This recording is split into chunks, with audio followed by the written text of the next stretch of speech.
Welcome to Here's My Thing, everybody. My name is Frankie Salazar, and today we're going to be talking about the recent developments in the series that Candace Owens has been doing when it comes to Charlie Kirk's assassination and her recent developments and opinions on it during her own sort of investigation. So, it's been almost about 2 months since Charlie Kirk's public assassination and murder by the alleged assassin being none other than Tyler Robinson. Now, we kind of touched on the topic a couple months ago, back when we found out that Jimmy Kimmel was going to be fired from his show. He's now back. Back then, I reported that he was going to be taken off indefinitely because that's what ABC had said, but then they caved to the pressure and brought him back. It's a whole thing. We already know the deal. But my point is that it's been almost 2 months, and in that time, things have been very, very, very weird. Now, in my video where we talk about Jimmy Kimmel's alleged cancellation, we brought up about the fact that the FBI is trying to sell us this story of, it's just very like cut and dry. This was the single largest political assassination of Gen Z's lifetime in the past multitude of decades, probably since the Kennedys and MLK and things like that. But my point to say that is that according to the FBI, they're trying to tell us that this gentleman, this 21-year-old kid, or 22-year-old, or whatever he is, who has a boyfriend, okay? We have Tyler Robinson and Lance Twiggs, who is the boyfriend to the alleged assassin, Tyler Robinson, who lives, I want to say, about 2.5 hours away from the UVU campus, okay?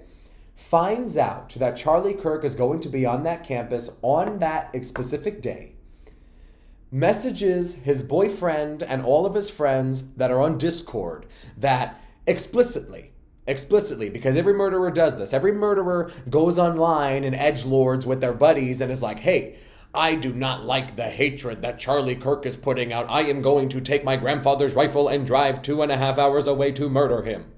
Okay? That's what the FBI is trying to tell us that happened. This kid, Tyler Robinson, lives 2.5 hours away, gets his grandfather's rifle, which I guess is what people are calling a 30-06. I don't even know what that means, but apparently it's a very large rifle that a bullet could fly through like 5 deer. If you lined up 5 deer and shot it, it would fly right through all of them, right? So then he takes that gun with that bullet that could fly through 5 deer, drives all the way to the UVU campus, somehow knows the map of the campus, okay? And goes undetected to the point where he's able to access the roof to get a perfect shot of Charlie Kirk right in the left side of his corduroy artery, and then disassemble the gun, wrap it up in a towel, jump off the roof, stash the gun, drive away. They find him 33 hours later, arrest him, charge him, and case is solved, right? Well, then, when we get into the nuance of things, even the FBI's official story is very weird because we already know that with the video footage that they put out, it is literally impossible for him to have disassembled this gun, wrap it in a towel, jump off the roof, and hide it at a different location when we literally see him with it on him, fully intact in the video. He literally takes the shot and within milliseconds jumps off the roof. But we're supposed to believe, according to the FBI, that he had disassembled the gun and then jumps off the roof, wraps it up in a towel, changes clothes, but then changes them back, takes the shot at Charlie Kirk. Excuse me. We have these weird, pictures, these grainy ass pictures of a dude that looks nothing like Tyler Robinson, and just all of this very strange stuff. Well, then we have everybody in Turning Point USA who seems to be covering the story up, or at the very least, if they're not covering up, they're just complicit with the story, which, again, is kind of a big red flag. I mean, you have Erica Kirk, you have Andrew Colvett, you have Rob McCoy and his son Mikey McCoy, you have all these players that are involved, even Officer Tatum, like all of these big talking heads of the Republican Party that seem to just want to take the narrative and go away after they inherit Charlie Kirk's fortune and company. Now, it seems awfully too convenient, and I don't want to be the speculatory conspiracy theorist over here. And one thing that I want to give Candace, okay, people are calling her a kook, they're calling her all kinds of names, they're trying to attack her, they're trying to sue her, they're trying to do all kinds of things. And Candace Owens is coming out swinging. Now, more and more recently as she does these developments, and I urge you all to go and watch from the days after Charlie Kirk's assassination up until now what Candace has been doing, it seems as though the implication is that there may or may not have been foreign involvement. Now, I'm going to go ahead and leave it to your imagination as to what foreign government may or may not be involved, but I'm not at any liberty to disclose that information. And Candace herself has not said it explicitly, but the implication is very clear that a certain kind of government and or prime minister may or may not have had a hand in Charlie Kirk's assassination, and our very own Republican government is trying to cover it up. And what I like about Candace is, despite everybody calling her a kook and everything and not having all of the facts in front of her, obviously she has to kind of go out on a couple of hunches here because there's only so much she can do as an investigative journalist. I like that she's asking questions and she's questioning the narrative. And what I don't like is that whether you like it or not, like liberals took to the internet and flooded the internet and said that Charlie Kirk wasn't as big of a political figure as he is and why do we care and yada, yada, yada. Whatever those psychopathic criticisms are, my point is that we already know for a material fact that our government are the most, if not, some of, if not the most corrupt governments in the entire world. I mean, our CIA has overthrown more regimes in countries than any other adversary that we have combined, probably.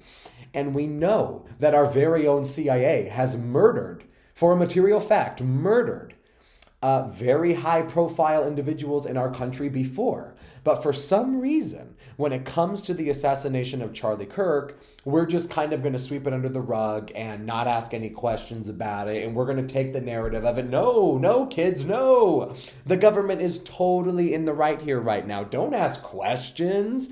This random gay dude from South Utah is going to take his grandfather's gun that could kill 5 deer and shoot Charlie Kirk in the throat from 600 feet away.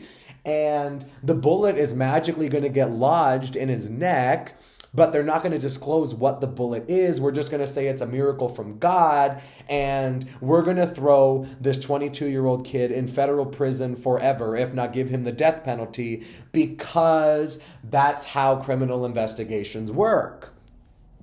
Now, I don't know if I have dumbass written or like tattooed on my face somewhere, but I don't think I do. If you guys could let me know in the comments if I do, that'd be great. But my point is that there's one person in particular out of everybody in this case that Candace Owens has been trotting lightly on up until recently, and that is Erica Kirk. And I think in the beginning that Candace Owens may or may not have fallen for the narrative or the spectacle that Erica Kirk is just a grieving widow and she's got nothing to lose now, and the father to her children is now gone, and everybody grieves in different ways. But then when you look into the nuance of things, and again, I want to believe, for the sake of Charlie Kirk and his legacy, that his wife had nothing to do with this. And frankly, I do believe that she had nothing to do with it. But there is no denying that, maybe her behavior may have been a little bit weird. Because Candace Owens, all of her criticisms of all these other people that she's attacking apply to Erica Kirk, but for some reason she is not talking about it up until recently. And even though she brought up Erica Kirk recently, she's been saying since the beginning that the only person that's going to stop her from investigating this would be Erica Kirk. Now, it seems to me as though a couple of things. Either Erica Kirk is involved. In my opinion, unlikely. But let's just say that she is. It's not in her best interest to tell Candace and harass her and do all these things that all the other Turning Point USA people are, because that may or may not incite Candace to try to go after her. But then on the flip side, we have people in Candace Owens' comments, and even of my own understanding, that maybe Candace Owens is playing some kind of chess here. She's a little bit of ahead of the game, you know. Candace Owens, what she likes to do is she likes to withhold. She likes to omit certain information, certain facts, certain things in an attempt to get the people that she's going after to more or less demoralize themselves, lie to the world, so Candace can come in with a swooping victory and be vindicated when she releases, you know, say these text messages with Charlie Kirk, or, you know, these videos of different angles of the assassination and things like that. And so far, no one is refuting any of her claims with facts. They're just calling her all kinds of names, and they're just trying to get her, you know, just torn down. But when it comes to Erica Kirk specifically, like I said a minute ago, kind of all over the place, she's treading lightly.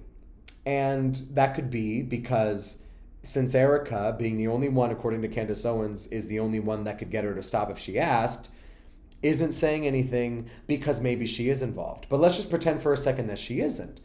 Maybe Erica Kirk, playing devil's advocate here, is not saying anything because she likes what Candace Owens is doing, seeing that everyone around her husband seems to be wanting to take over the throne. Like they have this bloodthirsty desire and lust after Charlie Kirk's legacy. They want to be the next one.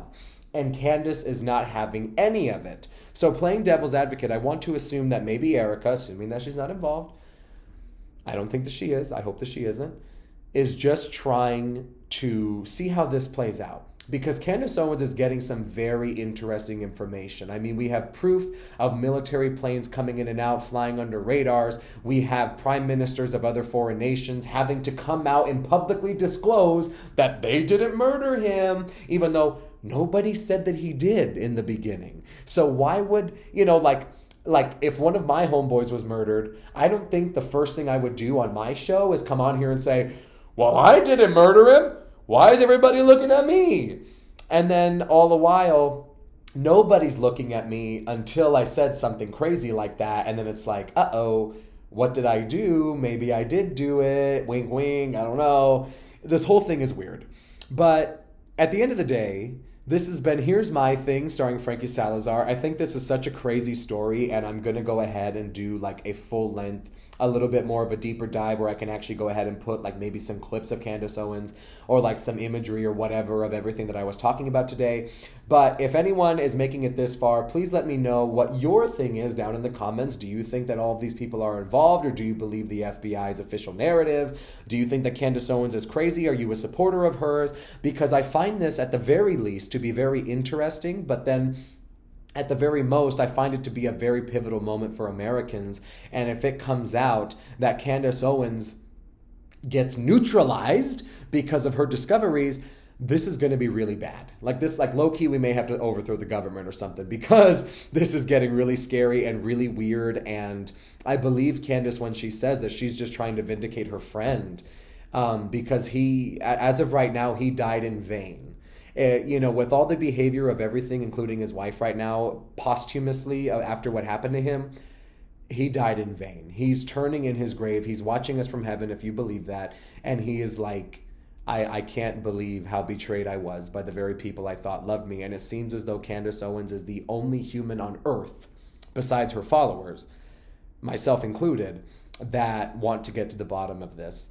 So I'm going to go ahead and do a little more of a deeper dive a little bit later, probably in the coming weeks, depending on what Candace Owens finds. Let me know what your thoughts are and what your thing is down in the comments below, and I will see you guys in the next one.